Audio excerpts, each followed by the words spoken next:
બનાસકાંઠાના દાંતામાં નદીઓમાં નવા નીરની આવક થઈ છે। પેથાપુર નદીમાં નવા નીર આવતા ખેડૂતો ખુશખુશાલ બન્યા છે। ખેતરો બેટમાં ફેરવાયા છે। બનાસકાંઠાની જે પેથાપુર નદી આવેલી છે તેમાં નવા નીરની આવક થતા જે ખેતરો છે તે પણ બેટમાં ફેરવાયા છે।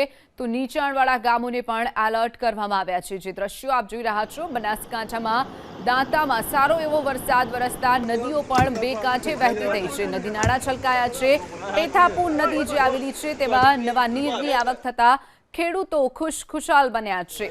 વાવણી લાયક વરસાદ થતા ખેડૂતોમાં પણ હરખની હેલી જોવા મળી છે। બનાસકાંઠાના દાંતામાં નદીઓમાં નવા નીરની આવક થઈ છે। પેથાપુર નદીમાં નવા નીર આવતા ખેડૂતો ખુશખુશાલ બન્યા છે। ખેતરો બેટમાં ફેરવાયા છે। બનાસકાંઠાની જે પેથાપુર નદી આવેલી છે તેમાં નવા નીરની આવક થતા જે ખેતરો છે તે પણ બેટમાં ફેરવાયા છે। તો નીચાણવાળા ગામોને પણ એલર્ટ કરવામાં આવ્યા છે।